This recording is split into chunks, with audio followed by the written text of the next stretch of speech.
आज उसके यहाँ चोरी हुई तो गोपी को चिंता होती है, क्यों मेरा मक्खन बढ़िया नहीं था, मेरे यहाँ क्यों नहीं करी। वो स्वयं भी चाहती है कि मेरे यहाँ लाल आमे यहाँ आके चोरी करें, क्योंकि सब गोपियां जानती हैं कि श्री कृष्ण कौन है, साक्षात परब्रह्म है। कहीं ना कहीं चित्त में उनके में ये भाव आता है कि कृष्ण परब्रह्म है। गोपियों के यहां जा जाकर के ठाकुर जी चोरी करते हैं। आहा, एक गोपी ने दूध में बढ़िया मिश्री डाली और मिश्री डाल करके दूध ओटायो, ओटा करके दूध को जमा के दही बना दियो, मिष्टी दही, मीठो दही जमायो। और मीठो दही जमा करके गोपी ने ऐसी जगह रखो कि लाला को मिलेगा ही नहीं। कहां रखो, मटकी रख करके, और वाके ऊपर सुंदर एक बैठवे को मूढ़ा रख के वापस स्वयं बैठ गई। ठाकुर जी आ गए, ठाकुर जी आकर बोला, और भाभी जी कहां हेरो है। गोपी बोली, कछु ना हेरो लाला, तू कैसे आयो यहां पे। ठाकुर जी बोले, सुगंधी आ रही है, कहीं पे ऐसा लग रहा है कि चेंटी लगवे वाली है बहुत जल्दी। गोपी बोली, लाला मैंने आज मीठो दही रखो है, लेकिन मैं तू को शर्त लगाऊं, यदि तेने ढूंढ लियो तो सबरो तेरो, और यदि तू नहीं ढूंढ पायो तो आज के बाद वचन दे तू मेरे यहां चोरी नहीं करेगा। ठाकुर जी बोले, देख हम ते शर्त मत लगावे। गोपी बोली, ना तो शर्त लगाऊंगी, यदि तेने ढूंढ लियो तो पूरा दही तेरो, और यदि तू नहीं ढूंढ पायो आज तो आज के बाद मेरे घर चोरी नहीं करेगा। ठाकुर जी बोले, ठीक है लगी।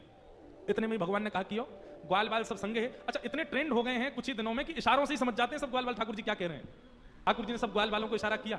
क्या इशारा किया, बोले शाम का समय हो गया है, गैया दोहने का समय हो गया है, बाहर जाओ और गायों के सब बछड़ा बछिया खोल के भाग जाओ, सब दूध बछड़ा बछिया पी जाएंगे, दूध काड़वे को मिलेगा ही ना।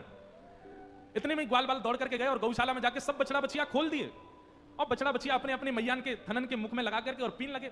इतने में सब ग्वाल बाल आए, अरे गोपी तू यहां बैठी है, वहां तेरी गैयान को सबरो दूध पी गए बछड़ा बछिया। गोपी ने उठ करके खिड़की में से देखी तो सब बछड़ा बछिया दूध पी रहे हैं, तुरंत भागी गौशाला को। ठाकुर जी ने मूढ़ा उठा के दूर किया और मिष्टी दही गोद में लेकर बोले, हम तो शर्त लगावेगी हैं, लेकर के बैठ गए। गोपी बोली, मैया ऐसा उधम मचावे तुम्हारा लाला, अब बताओ क्या करें। अब मैया को हंसी भी आवे और बीच में, नहीं मैं समझाऊंगी लाला को। ना मैया तुम हंस रही हो। एक गोपी बोली, मेरे संग जो भयो वो कोई के संग नहीं भयो होगा। बोले, तेरे संग कहा भयो। बोले, मैया मेरे पतिदेव को जन्मदिन, और तुम्हारा लाला सुबह सुबह आयो, आकर के मुझसे बोला, भाभी जी क्या कर रही हो। मैंने कि लाला आज सत्यनारायण भगवान की पूजा घर में भोग बना रही हूं, पंजीरी भून नहीं हूं। सो खड़ा करके बोला, भाभी भोग मेरे ही लगा दे। तो सांची बताऊं, असली जय जय तो मैं ही हूं, तू मेरे ही भोग लगा दे। जब पंजीरी मेरे सामने धर दे, मैं बैठ के भोग लगा दूंगा, सबको बांट दियो। मैंने कि चल बाबड़े ऐसी आ जाए, सुबह सुबह नहावे धोवे ना, जय जय बने हमारी जान को। सो मैया इतनो बुरो मान गयो, कहां ते जन कुत्ता के तो पिल्ला ने उठा लायो। मैं तो रसोई घर में लगी और सत्यनारायण भगवान ने सिंहासन पर बैठा गया दोनों को, और जाते जाते बोल गो, देख लियो अपने नकली जय जय को, देख ले एक बार। मैं दौड़ के गई, जाके देखी तो महाराज पिल्ला बैठे वहां पे। ऐसा होता मेरो पूरा पूजा घर बर्बाद करके फिर तो चौका लगाना पड़ो मुझको। और इतने में यहाँ को मन भरो नहीं, सत्यनारायण भगवान कथा में आयो नहीं। फिर मैंने पूछवाई एक बालक से, मैंने अरे कन्हैया क्यों ना आयो। बोले, भाभी जी वो तो बड़ा नाराज बैठो करो, यानी असली जय जय को अपमान किया, घर को पानी ना पीऊंगा मैं। रात्रि में जब सब कार्यक्रम निपट गयो, पतिदेव मेरे 60 वर्ष के है गए, बहू सो रहे मैं सो रही, तब आयो तुम्हारो लाला। और कौन सी खिड़की में ते अंदर आयो, हमारे बिस्तर पे चढ़ के मेरी चोटी और उनकी दाढ़ी बांध के भाज गयो, गुर्र गांठ बांध के भाज गयो। रात में पतिदेव प्यास लगी, जैसे ही उठे उनकी दाढ़ी खिंचे, मेरी चोटी खिंचे। मैं कहूं क्या कर रहे हो, क्या कर, वो क्या कर रही हो, दोनों क्या कर रहे हो, क्या कर रही हो, मैं निकल गए। सबरे बाल टूट गए मेरे पतिदेव के, जे उपहार दियो मेरे पति के जन्मदिन पे। मैया फिर हंसने लगी, समझाऊंगी। ऐसी ठाकुर जी की बाल लीला। लेकिन यशोदा मैया ने मन में सोची, ये सबरी आ गई है, इनके सामने डांट तो लाला है। ठाकुर जी बुलाए, जोर की आवाज लगाई, कन्हैया। ठाकुर जी सो रहे हैं पल्ला में। मैया ने जैसी आवाज लगाई है, ठाकुर जी घबरा के उठ गए। बोले, मैया ऐसी जोर दे तो कभी ना बुलावे मुझे। ठाकुर जी जोड़ते अपनी आंख मीड़ी, तुम्हारा सबरो काजर फैल गो। बड़े बड़े ठाकुर जी के नेत्रन में जगन्नाथ भगवान बन गए। अब सुबह सुबह बालक उठे तो बेचारो चलो तो जाए ना, बात मैया गोद चाहिए। ठाकुर जी जैसे तैसे उतर करके नीचे आए, इतनी भीड़, जितने आप बैठे उतनी गोपी होंगी। मैया तुमको काई को डांट रही है, अरे लाला ये सब गोपी तेरी शिकायत करें, तेने यूं कियो, या के घर यूं कियो, सब गोपियों के। अब देखो गोपियों ने जितने ठाकुर जी के ऊपर आरोप लगाए हैं, इनमें से कुछ ही सत्य हैं, बाकी तो गोपियों ने जबरदस्ती लगाए उल्हाने, ताकि लाला तो तोतरो है, बोलना जाने ना है, मैया डांट देगी वाको। ठाकुर जी को जब एक बात कही जाए, लाला तू मक्खन चोरी करे, तो ठाकुर जी मन में आवे, हाथ करूं तो हूं, पर जब ये बात कहे तू बाकी पति की दाढ़ी आके चोटी तो बांध के मार, अब ठाकुर जी सोचन जे मैंने कब कियो, ये तो झूठ बोल रही है, तेने कुत्ता के पिल्ला ले जाके बैठा दिए जय जय की गद्दी पे। ठाकुर जी बोले, जे मैंने कब कियो।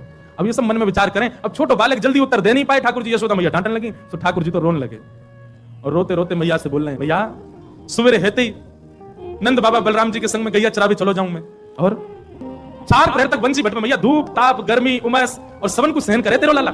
ठाकुर जी ब्लैकमेल कर रहे हैं मैया, और बीच बीच में सिसकारी भर भर के रो रहे हैं। शाम है जाए मैया, थको हारो, मैं तेरी गैयान को समेट के लेके आऊं वापस, जैसे मानो इनके बिना गैया चरेंगी नहीं, ऐसी बात करें।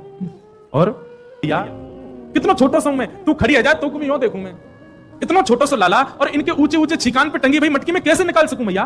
तू अपने मन से विचार कर मैया। सांची कहे तो बताऊं, मैं जब अपनी गैयान को चला करके लौटूं तब जे गोपी जबरदस्ती मेरा हाथ पकड़ के मेरे मुंह पे मक्खन लगा के चोर चोर चोर, देखो हमारे घर से चोरी करके जा रहे हो। और मैया सांची पूछे तो जे छीका पे जब मटकी धरवे जामे तो इनसे मटकी फूट जावे, खुद फूट जावे, कहीं सास के डर के मारे मुंह पे इल्जाम लगा दे कि जे तोड़ के गए हो, जे खा के गए हो, जे चोरी करके गए हो।